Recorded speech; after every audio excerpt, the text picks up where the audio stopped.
बीजेपीजोंबो जुजिनांगौ गैया, बीपीएफजोंबो जुजिनांगौबो गैया, कंग्रेसजोंबो जुजिनांगौ गैया। कारण जों बिसोरखौ मोनसेखौबो फेक्टर होननानै साना, गभर्नमेन्ट दानो हागोन होननानैबो साना। बीजेपीनि मददजों गभर्नमेन्ट सालायदों थिगैनो, खिन्थु बीजेपीआ दिनै बिटिसिआव गभर्नमेन्ट दानो हानाय पजिशन गैया। जोंनि जुजिनाया गावजोंनो, इउपिपिएलआ इउपिपिएलजोंनो जुजिगोन। बेनि मिनिङा जाहैबाय मा, जोंनि आखायाव दा 21टा सिट जों जुदि देरहानानै दंबा बेखौ 25टा खालामनायनि जुजिगोन जों। आरो जों दा 25टा देरहाखानानै दंबा बेखौ 30टा खालामनायनि जुजिगोन जों। दा जोंनि जुजिनाया बे जोंजोंनो, ओंखायनो जोंहा गुबुनजों जुजिनांगौ। ओमफ्राय सान इउपिपिएलनि 10टा बोसोर पार खालामबाय, बेयो मोनसे बिराद गिदिर देरहासारनाय। आरो इउपिपिएलआ बे 10टा बोसोराव ओरैबायदि मोनसे गोख्रों मजबुत स्थिति मोनफैदों आरो जेरैबो जौगानाय लाबोदों। आरो मानसिफोरनि गेजेराव शान्ति निरापत्ताजों लोगोसेयैनो हारि माहारिनि गेजेराव अनलायनाय आरो खौसेथिखौबो लाबोना होफैदों।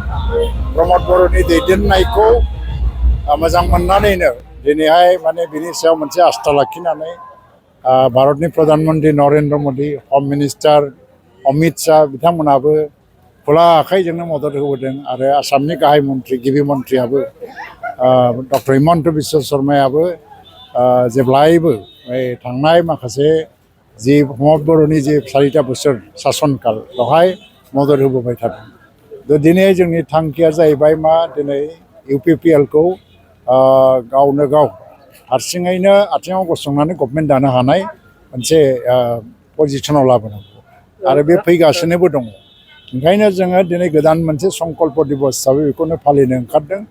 जि शान्ति, जि निरापत्ता आरो जि दावगानायखौ जों लाबोबाय, बेखौनो रासिनबाव आरो स्पिड आप खालामनो थाखाय प्रमद बर'नि दैदेननायावनो फैगौ 5 बोसोरावबो 2025नि निर्बाचनाव जोङो बुरजाथार सिट हारसिङैनो मोनसे सिम्पल मेजरिटि बा माने एबसलुट मेजरिटि लानानैबाबो जों गभर्नमेन्ट दानांगौ। बेनि थाखायनो जों संकल्प लादों।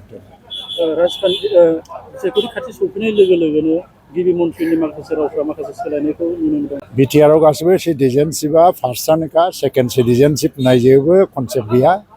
आरो संबिधानावबो गैया, आइनावबो गैया। आरो सिटिजेनशिप होननाय बाथ्राया बिटिसिनि नङा, बेयो आसाम गभर्नमेन्टनिसो। आरो बियो बिटिआर माने भारत सरकारनिसो। दा सिटिजेन माने once a person is a citizen of any country is citizen.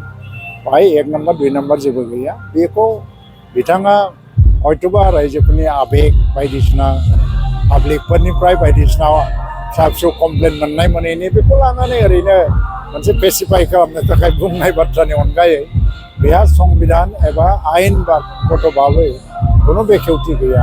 आरो आं सानो जोंहा दा बीजेपीजोंबो जुजिनांगौ गैया, बीपीएफजोंबो जुजिनांगौबो गैया, कंग्रेसजोंबो जुजिनांगौ गैया। कारण जों बिसोरखौ मोनसेखौबो फेक्टर होननानै साना, गभर्नमेन्ट दानो हागोन होननानैबो साना।